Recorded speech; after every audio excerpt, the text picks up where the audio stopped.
Hello students, welcome back to the maths class. But as you know, we have started the revision now and we have completed the revision of chapter 10. So today we are going to start the revision of chapter number 11, that is lines and lines.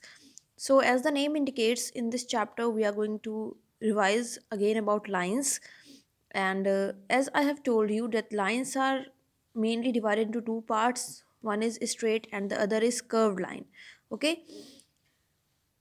Straight lines mean सीधी line, जो line सीधी होती है उन्हें हम straight lines कहते हैं. Curve lines, the lines which are having curve, which have curves, curves मतलब घुमाव जिनमें होता है उन्हें हम कर्व लाइन बोलते हैं. Now the straight lines are further divided into three parts: horizontal lines, vertical lines and slant lines.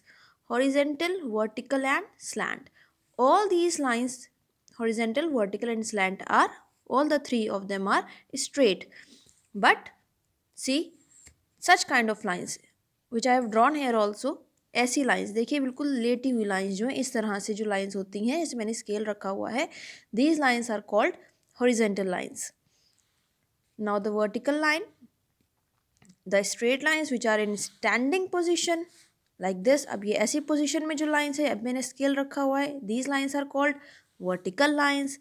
Now slant lines, the straight line which are in slope position और diagonal position, इस तरह से जो होती हैं slant के position में, उन्हें हम slant lines कहते हैं, है ना.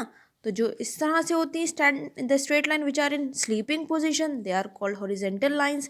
The straight lines which are in standing position are called vertical lines.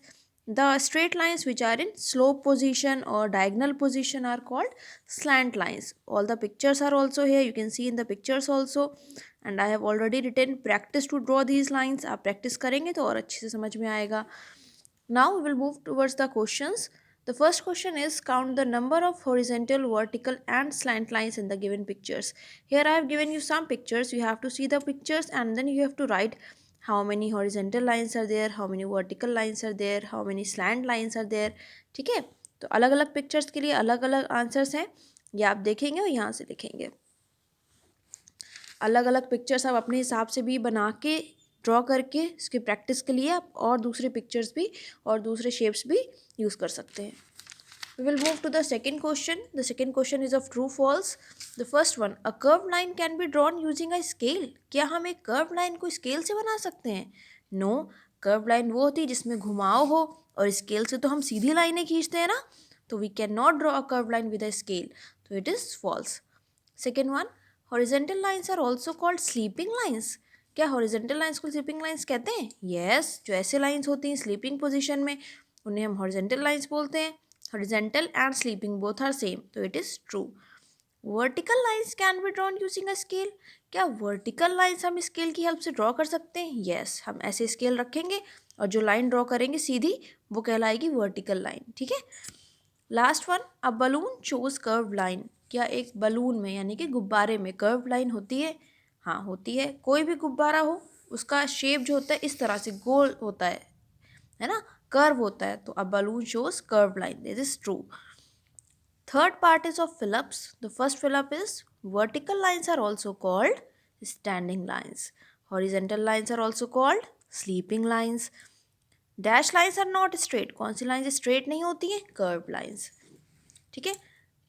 Question number 4, take the figures having curve lines. अब यहाँ पे कुछ फिगर्स दी हैं आपको. देखिए इन फिगर्स में आपको देखना है, ऑप्शंस हैं दो. जैसे यहाँ पे फर्स्ट में ऑप्शन है एस, इस तरह से बनाया है, और टी. ठीक है, आपको बताना है इसमें किस पिक्चर में कर्व लाइन शो हो रही है. ठीक, तो देखिए एक हॉरिजेंटल लाइन है, एक वर्टिकल है. टी में कोई कर्व लाइन नहीं है, बट एस में दो कर्व्स हैं, तो हमने इसे टिक किया. देन सन दिया है, एक रेक्टेंगुलर बॉक्स दिया है. रेक्टेंगुलर बॉक्स में कहीं भी कर्व नहीं है, लेकिन सन बनाने में गोल शेप ली है हमने, कर्व लिया है, तो हमने इसे टिक किया है. After that we have 1 and 6. देखो 1 तो बिल्कुल सीधा है, 6 में कर्व्स हैं, तो 6 को टिक किया है. After that it is hemisphere, आधा स्फीयर है, ये नीचे से गोल है.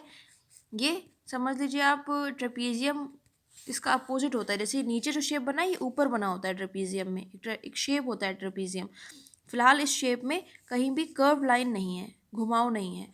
ठीक है, ये हम स्केल से बना सकते हैं, लेकिन ये स्केल से हम नहीं बना सकते, इसमें घुमाव है, तो हमने इसे टिक किया है. Okay, please revise this chapter and take very good care of yourself. Thank you.